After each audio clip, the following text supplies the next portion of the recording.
87% of realtors get into the business and get out of the business in 2 years. That doesn't exist in our world. We have massive visions around growing our businesses, and we are always looking to add talent to our world. We do everything in our power to ensure the people we surround ourselves with defy the odds, get into production, and build massive lives for themselves. If you are a realtor looking to get into the business, we have a blueprint for success. With locations all across Canada, reach out to us. Let's talk about partnership and opportunities. We are looking forward to it. Welcome back, Sales Beast listeners. Today we have a super exciting guest, TikTok queen and social media extraordinaire, Steevie Sousie's here with us.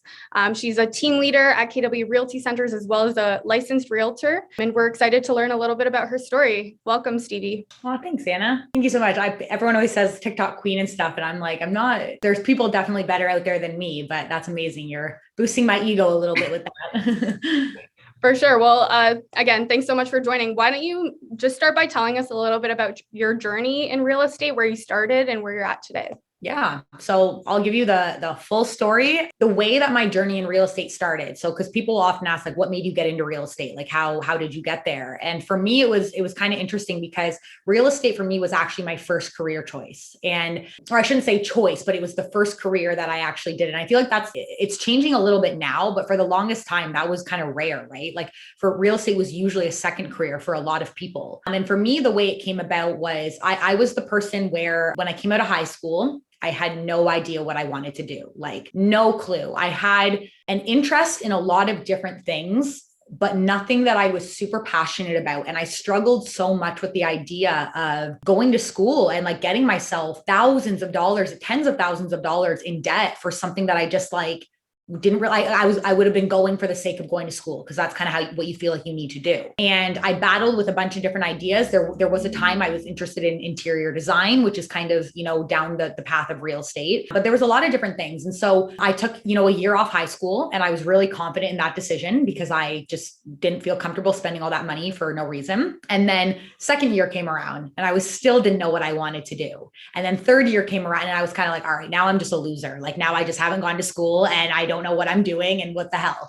And then at the time I was dating somebody who had an interest in starting to invest in real estate and build houses and flip them and all that kind of stuff. And because I had an interest in interior design and all that too, it piqued my interest. So I started looking into, well, what if I got my real estate license and, for the purpose of us investing in real estate, and what does that look like? And then once I started going down that rabbit hole, I realized it really wasn't all that hard to get your real estate license. And in comparison to the cost of a lot of other schooling, significantly cheaper. And the potential of the career and the amount of money you can make is like insane. So I'm like, this seems like a no-brainer. So I ended up pursuing it and going ahead with it. And then I was lucky, while I was studying to get my license, I had the opportunity to work as an assistant to a top producing agent at the time in our market center at Keller Williams. And that helped a lot while I was studying, because I got a glimpse into what their industry was actually like, because obviously the school, there's a big disconnect with what it teaches you. And so I got my real estate license. I went off on my own. I started as a solo agent. I was a solo agent for about 6 months.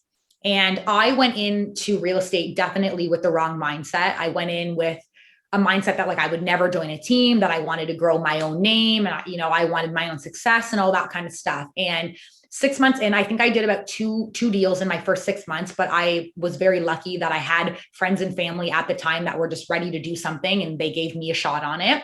I really didn't do much work or prospecting or anything for those 2 deals. After those 2 deals were done, like I couldn't have told you where my next deal was going to come from, like not a chance, but I was still bound and determined to do it on my own. And I remember at the time I was doing some open houses for a team in my brokerage.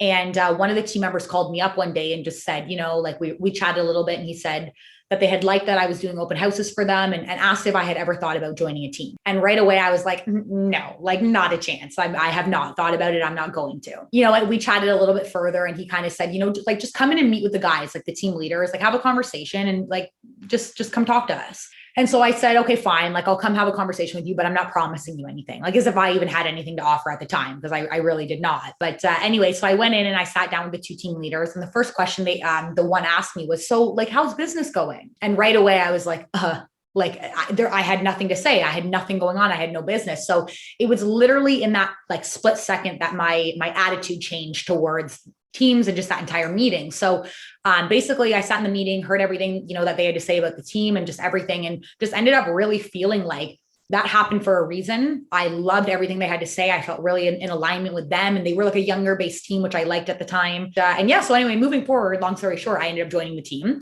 And then I spent the next like 5 years of my career on that team. I ended up getting engaged to one of my team leaders.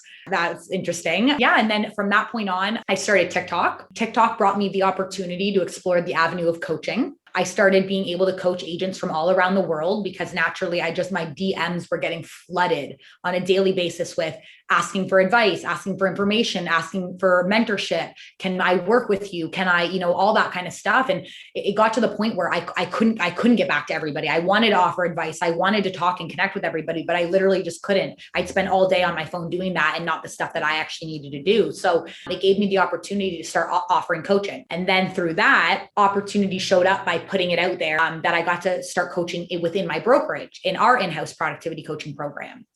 And I just started, it was an avenue that I'm so thankful I got the opportunity to explore because I loved it. I love being able to help other people, and especially the new agents, right? Like just being able to offer, any support in that department that I could. And then right after getting into coaching with the brokerage, the TL position became available at our brokerage. To be honest, it was for me at first, I thought it was like a really long shot just because I'm younger and I didn't know if I was ready for that, but I decided I was going to try for the opportunity and ended up getting it. And here we are today. So that's my whole journey in real estate. It's quite the story. Thank you for sharing that. Can we go way back to the start when you were a solo agent and it sounded like you were against the idea of joining a team? I've never been in that position. I've been on the team since day one, so I don't fully understand it. Can you share what the mindset's like and why you maybe didn't want to join a team at that time? Yeah, absolutely. And like I said, it was very much the wrong mindset now. I realize that, but I think I had this opinion. And it wasn't even so much because I know a lot of what we hear with teams is people reluctant to want to give up commission and stuff like that. It wasn't even so much that for me. It was, I felt like I wanted to build my own name and my own brand in the business. And I wanted people to know my name. And that was the way I saw success. It wasn't even necessarily financials. And I felt like if I had joined a team, I would be working towards building their brand name. And I always looked at a team as just a stepping stone. And so I thought, because I always knew it could be good to learn, but I thought as soon as I decide at some point that I'm ready to go off on my own, I have to start back from square one to now build my name because I just helped build their name for the last X amount of time. And now I'm starting all over again when I'm ready to leave. So that was really what I thought, which again, looking back now, that couldn't be further from the truth. And it was absolutely the wrong mindset to have, but that's the way that I looked at it. And so I feel like this is a very common mindset in this industry. And I mean, being in a team leader position, you see it very commonly, right? Now, if somebody's listening to this podcast today, maybe in that current mindset, what would you tell them to maybe help them create a shift in that mindset? Yeah, I would say, so something I always talk about for brand specifically. One thing I find that I notice a lot with new agents is we always say new agents, oftentimes the reason why they fail within their, the first 2 years or whatever, drop out is they spend a lot of time focusing on all the wrong things, right? And I find branding is one of them. Not that your brand is not important. It absolutely is, marketing, all that kind of stuff. But one thing I always say is that if you haven't even sold a house yet, you don't even really have a brand, right? Like you don't even really have a brand yet to market. So being too caught up on a brand in the beginning, I think is not really doing anybody good. You need to focus on just getting that business and building that brand to begin with. And a team's going to help you get that business. They're going to make that a lot easier for you. They're going to teach you a lot. The learning in there is just invaluable. So I think that's one of the biggest things. And then just to touch again on the financial side of things a little bit, half of some money is better than no money, right? Like when it comes to a team or it comes to a brokerage, like people often get really caught up on splits. And I always say to people, like, if you are not in production, your split does not matter. Like, what do you care? If you're not making money, your split doesn't mean anything. And it's the same thing with a team. Like, if you're not producing, why are you concerned about having to give up 40%, 50%, 30% of your commission? It doesn't matter. So half of money, some money is better than no money. 0% of $0 is still $0. Yeah, exactly. I agree with you. And just on that note too, I feel like branding is such a big thing in real estate for sure. But at the same time, people want to work with you and they like you and they trust you. And so they're going to give you business. The brand itself, we know like can matter to some extent, but really it's who you are and how you show up and how you serve your clients. Yeah. Yeah. And I agree 100%. Like, I think in the big picture of things like branding and marketing, all that, it is very important. But like when you're just so early on and you're just starting out, that's not what it's about. It's about getting the business going. Like get some stats under your belt, get some people to trust you, get some experience. That's more important than trying to have the perfect brand off the hop, right? So the next thing I kind of wanted to cover, because we have a really similar story. I feel like we have a very similar path in real estate, from like starting out, not really knowing what to do in the industry, and then building our way up into like leadership positions. So can you talk a little bit about, because you mentioned it, I think imposter syndrome is like a big thing, especially like being young and being in the industry. So is that something that you've experienced, and maybe how have you overcome it? Yeah, I think something that I've dealt with, again, going back to mindset, something I've dealt with, it happened when I was an agent, especially early on, until I got some more experience under my belt and I started feeling that confidence a little bit more. And then coming into a leadership position, I still struggle with it a little bit of just feeling like maybe people don't take me seriously. I'm too young.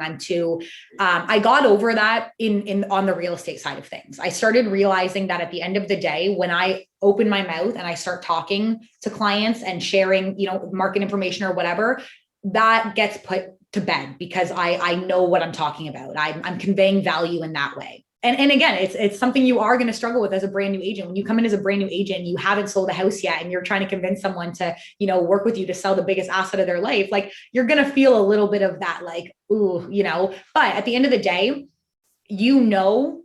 yourself, and like you want to you're going to do the best for these clients. Like, how hard you're going to work for these clients more than a lot of other people out there. And especially with realtors, like, unfortunately, we know that there are a lot of bad realtors out there. There are a lot of realtors out there that are very unethical. They do not have the best interests of their clients at their heart. And I always say to go in with the mindset that people would be lucky to get to work with you, because how hard you're going to work for them. Like that you're going to get the job done. And if they don't work with you, there's a chance they could get stuck with working with a bad realtor and someone who it doesn't have their best interest at heart. So that really helped me a lot with the confidence side as a realtor. Moving into leadership, it's something I still struggle with a little bit. I sometimes feel like, especially with some of our more veteran agents that are within our company that knew me to be a new realtor and have seen me kind of now come into a leadership position, I struggle all the time with thinking like, do they take me seriously or whatever? But again, I know that if I just keep doing what I should be doing and I keep the best interest of my brokerage at heart and the agents here, because that's what it's all about, that will come through and that value will, reveal itself. That's all you can really do, I guess. That's just kind of something I have to tell myself on a daily basis. And age really doesn't matter. That's such a good point. I find you mentioned when you're a new realtor, you would have a discussion about stats. It's not something I would never do. I'm not as smart as you. I don't learn as fast. It took me a couple of years to figure that out. That's what I encourage the new realtors on my team to do. Talk about the stats and make the whole conversation about the person that's sitting across from the table from you. Yeah. And it could be your first appointment ever. It's never going to come up if you make it about them and provide value. And I've never done the role you and Anna are in now, but it's the exact same thing. When I meet with any team leader in KW, they provide facts. I think it's a fact that this company offers a huge amount of value. I think it's a fact that this company offers the best systems and models of any brokerage in the world. And every time I meet with someone in your position, the conversation is not about them. They make it about me. And I have no idea if they've been doing this for 20 years or 20 days, but I listen. Yeah, it's such a cool part of this company and the people that work within your role. 100%. And you're so right. Like, I'm actually still not a stats person. Like, I'm really not. I kind of learned what I needed to learn. And I wouldn't even, and even going off of that too, for anyone who's listening to this, who maybe feels like they aren't a numbers person themselves. Cause I think that's another thing as realtors and in the real estate industry, people I think often think we need to be these like mathematicians, or we really need to know, we need to be numbers people. We really don't. And I'll always say to people like, I'm bad at math. And they're like, how are you a realtor? And I'm like, you'd be surprised how often math comes up on it, like that you need to know crazy math.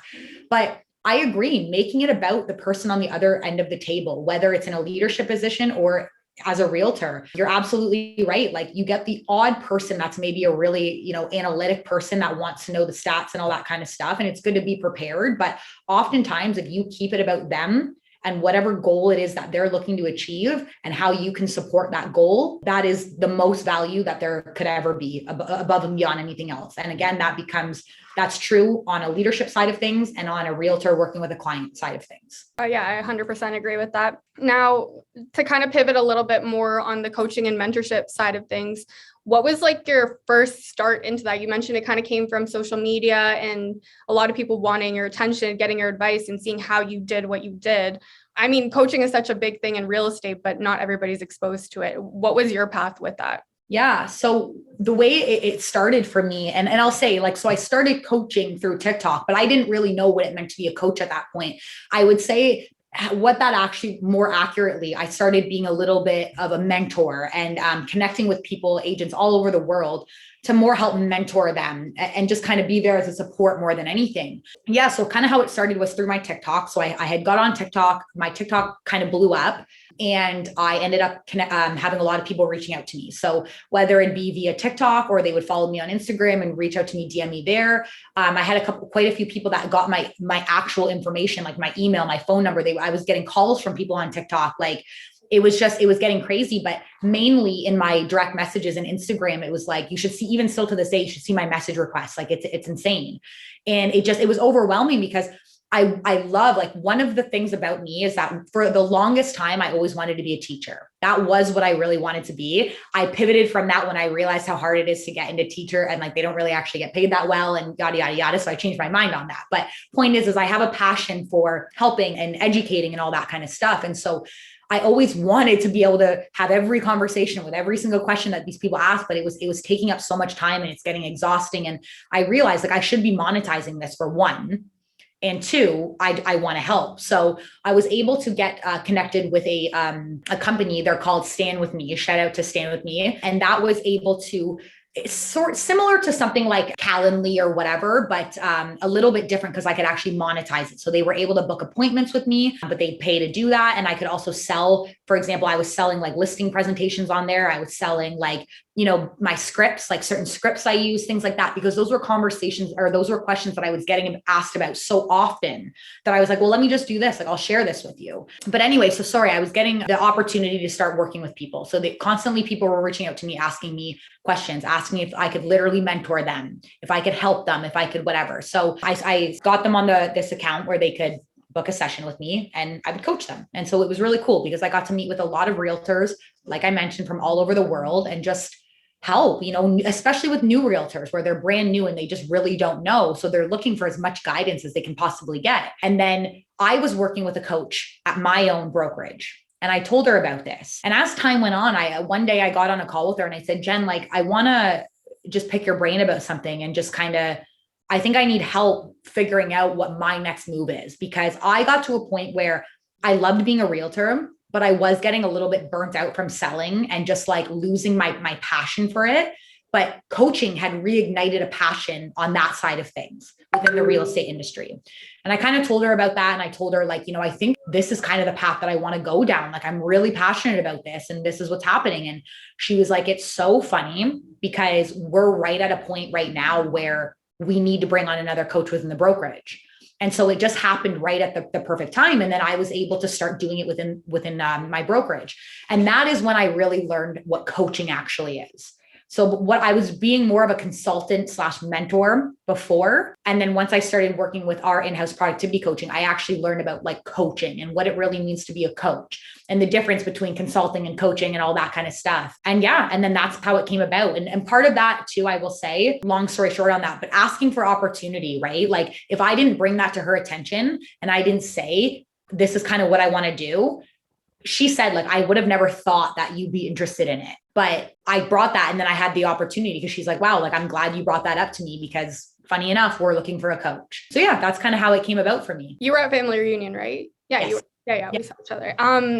Did you attend the young professionals thing? Yep. Okay. So one thing that they talked about during that is like, if you want to be a successful person in real estate, a successful young professional, you have to learn how to raise your hand. And I think that's exactly what you just said, like know when to say yes to opportunity and like always leave the door open for what could be next, because you're right. Like it's so easy to burn out in real estate, and to keep yourself motivated, engaged, and looking for future opportunity is super important. What has your experience been like with opportunity in Keller Williams? Obviously, you've had so many different positions. Like if somebody is looking for opportunity, what is one piece of advice that you'd give them? That's a great question.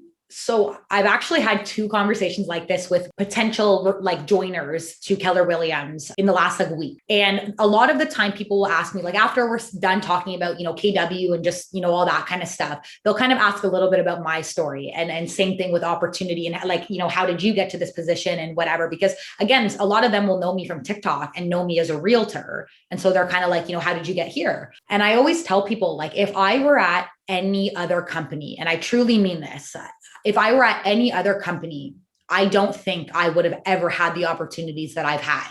And I don't think I would be in a position like I'm in right now. And it's just the model at Keller Williams. It's the models, the systems. It's all about scaling. It's all about leverage. It's all about people. Like there is so many positions within our company. There's so many opportunities. And the thing is because we have people for everything. We're all about leveraging and scaling. That's why there is so many positions and there's so many opportunities. And if we see a gap somewhere in Keller Williams, we'll make a position for that, right? Like we see a gap, we'll figure out there's some type of person, there's some sort of job that could be here. Like this gap could be filled. So there's so much opportunity. So yeah, I think for me, again, I always say a lot of it happened organically. Like I say, like my growth and kind of where I went just happened organically. But I've been to, again, my coach helped me discover this, that in a lot of cases, it was me putting up my hand for opportunity. It was me, getting in the same room and rubbing shoulders with the right people and all that kind of stuff. So what I would say to them is there is so much opportunity within the real estate industry. For a lot of people, it starts with being a realtor and it starts with, learning how to be a great realtor for a lot of people. And that's great. But there's so much opportunity within the real estate industry. So don't be fooled by that. And I think at a lot of other companies, you'll only ever learn how to be a good realtor. And again, another thing that I say is that, again, when I'm meeting with people, I say is that when with other brokerages, they're hopefully going to teach you how to be a great realtor, right? With Keller Williams, they're going to teach you how to be a business owner. They're going to teach you how to be an investor. Like they're going to make you see the bigger picture of how much more opportunity there really is within the real estate industry. And real estate's just the vehicle that we use to kind of reach all this other opportunity. But yeah, Keller Williams is where it's at when it comes to opportunity. There's a really great book on that too, just like to talk about kind of filling gaps and finding the right people. It's called Who Not How. I don't know if you've ever read the book. I haven't, no. It's a great book. It's like you can accomplish anything you want in life if you find the right person for it. Yeah, 100%. Now, I imagine that a lot of people listening to this, they're going to be wondering how TikTok works, how you utilize it. I think if we share a little bit of that with them now, it might save you some DMs. It sounds like you're already really busy with DMs. So can you give us a brief breakdown of how you use TikTok and how it's made you so successful? Yeah. Absolutely. So TikTok, it's a weird one. It's the algorithm and stuff is very much unlike many other platforms that we're used to. For anyone who is honestly like very brand new to TikTok, it is a short video platform, right? So it really likes short video. It has upped its time. I think now they've even introduced 5-minute long videos to some people, but for the longest time, it was literally like 30 seconds to a minute. Then it went up to 3 minutes. Now it's 5 minutes, but I don't really see it getting beyond that, at least not for a long time. But basically so the way that I'm not going to really speak on how to use TikTok. There's so many different things you can do with it. The way that I found success with TikTok is I offered educational content. It's as simple as that. It was something I was already doing on my Facebook and my Instagram, my other social media platforms. But the thing about TikTok is it's one of the easiest platforms to grow on. It's one of the easiest platforms to grow, and you can reach a really large audience really quickly. The way the algorithm works is when you put out a video, it pushes it out to a small-ish group of people. And depending on how that video performs within that group of people, it'll then push it out to a larger group of people, depending on how it performs in there, a larger, and so on and so forth. So the key is getting that great attention within the first little bit so that it performs well with that small group for it to get pushed out to a larger group. And again, that's kind of the whole idea, obviously, of short video. So the way for me that I went about it was just posting educational content. I took a look at when I walked into a listing appointment or when I work with buyers, what are questions that I get asked constantly, like the same questions over and over and over again. Because we know it tends to be very similar. When you walk into a listing appointment, you tend to get asked pretty much the same questions. And again, that's where scripts and all that kind of stuff come in. But you come to realize there's clearly like a thirst for this knowledge if so many people ask. And so I started with creating videos that just answer those questions, giving information on those questions. And, again, as realtors, we tend to get often asked a lot about like, for first-time home buyers, like things about mortgages and whatnot. And although we're not experts in that area, they want to know like what's the minimum down payment and things like that. So again, just helping put out content that answers questions for those people. And it's just done really, really well. And that's the way I went about it. And my niche is obviously, real estate. But if you are getting on TikTok for anything, even if you are a realtor and you're looking to get on TikTok and kind of thinking about what you should do, you don't even have to post just real estate content. If there's any other hobby or something that you do that you can share with other people that other people might be interested in, post about it. But I don't think there's any necessarily like secret sauce to TikTok. It's doing it consistently. It's putting out a lot of content, and it's capturing people's attention really early on, and just putting out stuff that people would want to watch, like, something of value. Always something of value is good. Okay. Do you anticipate it's something that's always going to be as effective as it is today? And will the reach always be there, or as the platform matures and more people join the platform, will it become more challenging, capture that kind of reach? Yeah, I think so. Yes to both of those answers. I guess my question is there value in getting, like, should we be rushing to the platform now? Yeah. I think so. I think TikTok is still, again, there's always going to be a new app that comes out. There's always going to be something that's the next, new kid on the block. It's always going to be that way. But I think TikTok is of huge value. I think it's going to remain to stay around for a long time. And I think the thing is if you can get, because like I said, I strongly believe TikTok's one of the easiest platforms to grow on. I think even if you were to grow a great following on TikTok and then the next new great app comes out, you can push those followings, right? Like even for example, and my Instagram isn't huge, but my Instagram has grown significantly since my TikTok. And a lot of that, those followers have come over to another platform. So yeah, 100%. I think get on TikTok if you're not on it. The other thing I will just touch on too, for the reasoning is, again, when we look at social media, one of the things I talk about very often is that understanding what each platform really is. And I always say what it's best used for, who it's best to connect with. And this is a general rule of thumb. I would say sellers is Facebook, right? Facebook is your sellers. Instagram is your buyers. It's a lot of your first-time home buyers in a lot of cases. TikTok is all opportunity. TikTok is everybody. TikTok is buyers, it's sellers, it's investors, it's property managers, it's everything. So 100%, I think TikTok is of huge value. You talk a lot about consistency in social media. Obviously, like in order to have success through it, you have to consistently post, you have to consistently deliver value. What was the point in your career that you have been on TikTok that you started to see it like really return? Yeah, 6 months. For all my socials, it was about the 6-month mark. So because like I mentioned, I was on obviously Instagram and Facebook before TikTok ever came along. And I was already posting those like educational style videos on there, as I mentioned. And I started strongly with just Instagram and Facebook, and I was posting content consistently. I actually started following a social media schedule. So I was consistently posting content, and it was about 6 months in when I really started noticing it to convert. People were just starting to reach out to me at that point, being like, hey, we're ready to sell our house. I was getting a lot more people like asking questions and connecting with me. And I actually started getting, buyers and sellers and stuff out of it. So it actually started converting and getting referrals too. I started noticing around the 6-month mark, referrals were starting to come in. It was about the same with TikTok as well. My TikTok following took off a lot quicker on TikTok. But again, the thing with TikTok is that I have a lot of followers that are all over the world, right? So there's some people that just are never going to necessarily be a conversion for me or anything, but they follow me and they support me. But about 6 months in, same thing. I started getting listings from TikTok. I started getting referrals, all that kind of stuff. But yeah, about 6 months of like strong consistency. Yeah, the reason I asked that is because I feel like people will try different lead generation methods and, give it like a month or two. If they're not seeing success, like they'll move on to the next thing. So I think it's really important to know, like, 6 months to a year is a fair amount of time to give it to make sure that it's actually working for you. 100%. And especially for anybody in their first year, because again, I find that really commonly for new realtors in their first year, because a lot of the time they're exploring, like, there's so much stuff they could be doing. So they kind of explore all avenues and they're trying to find the thing that works for them, but they don't give anything enough time.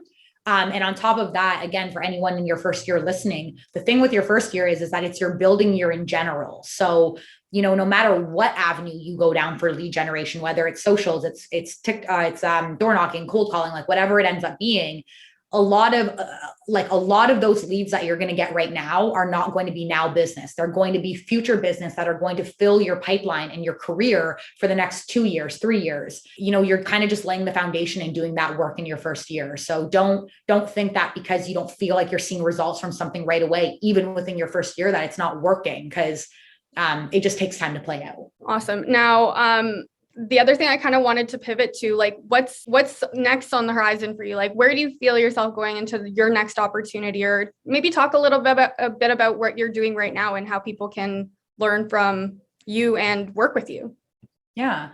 So right now I am, obviously, as we mentioned, I'm in the team leader role at Keller Williams Realty Centers. And for me, for anyone who isn't at KW, I guess, let's say, some people, because I think for most other people, our team leader position here would kind of be known as like the general manager at most other brokerages, with a little bit more, I guess, responsibilities, a little bit different, but same kind of idea. I think for us at KW, if I'm being totally honest, I think a lot of people do not get into the TL role to be in the TL role forever. It's a lot of it is, you get into the TL role to open up the door for more opportunity, to learn a lot, you get to bring a lot of value to your brokerage, but you get a lot of value back in everything you're going to learn and the people you're going to get to connect with and just all that kind of stuff. And the thing is why I was explaining that was because a lot of people will ask, like even me, well, why did you get out of like sales? Like, are you making more money and this and that? Because people ask that all the time, because as realtors, obviously we have the potential to make so much money. And for me, I took the TL role and maybe a bit of a pay cut or whatever for the opportunity in the future, because I think this role offers so much more opportunity as time goes on. And I think, much like you, my goal long-term is to be an OP, is to be able to open up my own market center within Keller Williams. And yeah, so that's the goal for me. That's everything that I'm striving towards now. That's everything, all the knowledge, the information, the learning that I'm doing, the people that I'm getting in connection with, I think is to prepare for that future. And right now, if anyone who wants to connect with me or work with me or be a part of my brokerage, that's how you get to work with me, is come be a part of my brokerage, learn from me. I'm here to support you. That's what my job is. So Mike, do you have any questions? You haven't asked a question. Awesome. Well, we can start wrapping it up, and we'll ask you the same question that we ask all of our guests. Mike, would you like to do the honors? Yeah, let's do it. Who do you know that we should have on this podcast? Who do I know that you should have on this podcast? Well, you know who I think you should have, that I don't really know, but I have his number, so I could pass it along to you, is I got the honor at family reunion of getting Jason Abrams' number. So that's someone who I think you should get in connection to. And I would, even though I don't really have much of a connection with him, I would be happy to introduce you to him. And that would be an incredible person to get on your podcast. So definitely Jason Abrams. But on a different note, someone else, I would say James in the City. James in the City is a great guy too. I don't know if you guys are aware of him or not, but yeah, James in the City, I think he's great. I think he's a riot to listen to. And I think he has a lot of value and knowledge, and especially on the Toronto market specifically. So I that's someone who I'm always interested in listening to. I agree. He's a great personality on Instagram and on TikTok. Yeah, for sure. Cool. Any final thoughts or pieces of advice that you'd like to leave for our listeners? I would just say, follow me on TikTok. I've been trying to break 100,000 followers forever. I swear I'm shadow banned right now. So appreciate all the support in that department. And if you're a new realtor listening to this, I'm a strong believer that no brokerage is a bad brokerage. I genuinely believe that everybody just has a best fit that aligns with them. But I can also say that I genuinely believe that Keller Williams, like everybody is best off at Keller Williams. So if you are a new realtor and you're looking to start making those decisions, at least get in front of somebody at KW and explore that option. And if you are a realtor that's listening to this and you're feeling maybe a little bit stagnant in your business, or you're just maybe not feeling like you're totally in alignment with what you're doing right now, then reach out to somebody at Keller Williams. Appreciate it. Thanks so much, Steevie, for coming on the podcast today. And we'll definitely link your TikTok and any resources that you want to give us in the description box down below. Thank you for having me.